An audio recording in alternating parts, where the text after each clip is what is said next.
இப்போ இந்த colour paprika வச்சு நம்ம பருப்பூசலி பண்ண போகிறோம். இது ஒரு 3 பேருக்கு தேவையான அளவு சொல்கிறேன். 3 டைப்ஸ் ஆஃப் கலர் பப்ரிக்கா. இதில் ஃபுல்லாக எடுத்துக்க போகிறதில்ல, எல்லாத்துலேயும் கொஞ்சம் கொஞ்சம் எடுத்துக்க போகிறேன். இப்போ இதுக்கு தேவையான அளவு பருப்பு வந்து இந்த ஸ்பூனில் எடுத்திருக்கேன் நான்.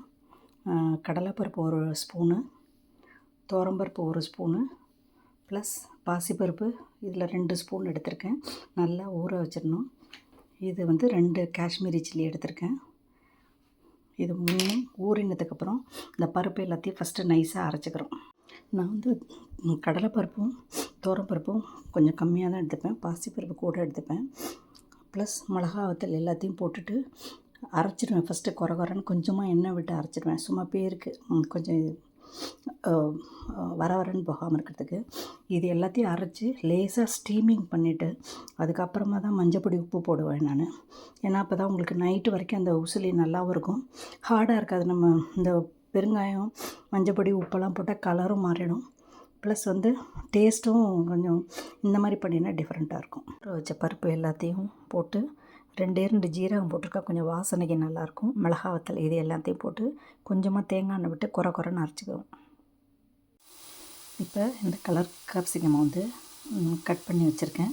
கொஞ்சமாக எண்ணெய் விட்டு கடுகு, உளுத்தம்பருப்பு, கடலைப்பருப்பு, இந்த கேப்சிகமையும் போட்டுட்டு கொஞ்சம் வதங்கினதுக்கப்புறம் கொஞ்சமாக பெருங்காயம், உப்பு, இந்த காய்க்கு தேவையான அளவு உப்பு.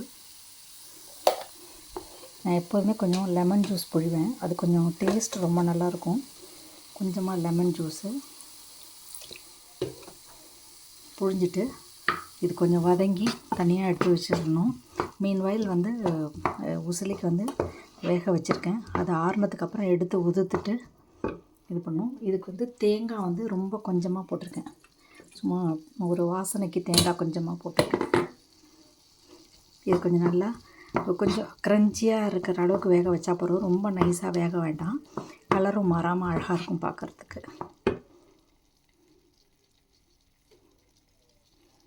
இதை குறன்னு அரைச்சி வச்சுட்டேன். இப்போ என்ன பண்ணுறோம், இதை ஒரு பிளேட்டில் கொஞ்சமாக எண்ணெய் விட்டு இதை ஜஸ்ட்டு க்ரீஸ் பண்ணி வச்சுட்டு, ஆயில் போட்டு க்ரீஸ் பண்ணி வச்சுட்டு இந்த அரைச்ச விழுதை இந்த தட்டில் பருத்தி வச்சிடும்.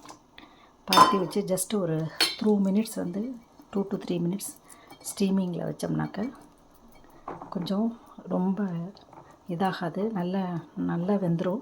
ப்ளஸ் ஒரு மாதிரி அடைஞ்ச மாதிரி ஆகாது. அதனால் இப்படி பரத்தெல்லாம் வச்சோம்னா சீக்கிரமாக வெந்துடும், கொஞ்சம் ஒதுக்கிறதுக்கும் ஈஸியாக இருக்கும். இப்போ வெந்த ஸ்டீமிங்கில் வச்சுருந்த இந்த பருப்பு அரைச்சி விழுத கொஞ்சம் நல்லா ஆறுனதுக்கப்புறம் கையிலையும் ஒதுக்கலாம், அப்படி இல்லாட்டி மிக்சியில் போட்டு ஒரு லேசாக ஒரு சுற்றிட்டேன்னா கொஞ்சம் குறன்னு தானே அரைச்சிருக்கோம், அதனால் தைரியமாக மிக்சிலையும் போடலாம். கொஞ்சமாக, ஏன்னா ஆல்ரெடி காயில் உப்பு போட்டு வேக வச்சுருக்கிறதுனால இது கொஞ்சமாக உப்பு மஞ்சப்பொடி போட்டு நல்லா இதை மிக்ஸ் பண்ணிவிட்டு இப்போ கொஞ்சமாக எண்ணெய் விட்டு தாளிக்கணும். இந்த மாதிரி வேக வச்சு எடுத்தோம்னாக்க ஜாஸ்தி எண்ணெய் விடவே வேண்டாம், கம்மியாக எண்ணெய் விட்டால் போகிறோம். இல்லாட்டி நம்ம டைரெக்டாக அரைச்சி வதக்கணுன்னாக்கா நிறையா எண்ணெய் விடணும். லெஸ் ஆயில் கன்சம்ஷனுங்கிறதுனால இந்த மாதிரி பண்ணினா நல்லாயிருக்கும். இதே மெத்தடில் வந்து சுண்டைக்காய் பண்ணலாம், பச்சை சுண்டைக்காய் பண்ணால் அதுக்கு என்ன பண்ணால் லேசாக அந்த சுண்டைக்காய் லேசாக கீறிட்டு ஸ்டீமிங்கில் இதே மாதிரி கொஞ்சமாக எலுமிச்சம்பழம் உப்பு போட்டு வேக வச்சிட்டிங்கனாக்க, கொஞ்சம் எண்ணெயும் விட்டு வேக வச்சுட்டாக்க அது நல்லா சுண்டைக்காயும் சாஃப்டாகிடும். இதே மாதிரி சுண்டைக்காவை எண்ணெயில் கடுகு உளுத்தம்பருப்பு தாளித்து சுண்டைக்காயும் தாளிச்சிட்டு தனியாக எடுத்து வச்சுட்டோம் தேங்காயும் போட்டு. இதே மெத்தடில் பருப்பு வேக வச்சு அரைச்சி அந்த மாதிரி பண்ணினாலும் ரொம்ப நல்லாயிருக்கும். இந்த பச்சை சுண்டைக்காய் பருப்பு உசிலியே ரொம்ப நல்லாயிருக்கும். இப்போ இதில் கொஞ்சமாக எண்ணெய் விட்டு இந்த உசிலியை வரைச்சி வச்ச அந்த பருப்பு இதெல்லாம் போட்டு நல்லா சாட்டே பண்ணியாச்சு. கொஞ்சமாக கருவேப்பிலை காய வச்சு, பச்சை கருவேப்பிலை கிடைக்காது, அதனால் காய வச்ச கருவேப்பிலை கொஞ்சமாக வாசனைக்கு தூவிட்டு இந்த வேக வச்ச கேப்சிகமையும் மேலாக போட்டு ஒரு 2 நிமிஷம் இது பண்ணால் போதும், நல்லாயிருக்கும். இந்த மிக்சட் பாப்ரிக்கா பருப்பு உசிலி ரெடி. ரொம்ப நல்லாயிருக்கும் சாப்பிட்றதுக்கும், ட்ரை பண்ணி பாருங்கள். தேங்க்ஸ் ஃபார் வாட்சிங் த வீடியோ. ரொம்ப கலர்ஃபுல்லாக இருக்கும் பார்க்குறதுக்கு. இது 3 பேருக்கு கரெக்டாக இருக்கும். ஒரு எல்லாமே ஹாஃப் கேப்சிகம் எடுத்துருந்தேன். பருப்பு வந்து ஆல்ரெடி மெஷர்மெண்ட் சொல்லியிருக்கேன். சேம் மெத்தடு, இதே மாதிரி சுண்டைக்காய் பண்ணலாம், முட்டைக்கோஸ் பண்ணலாம். தேங்க்யூ.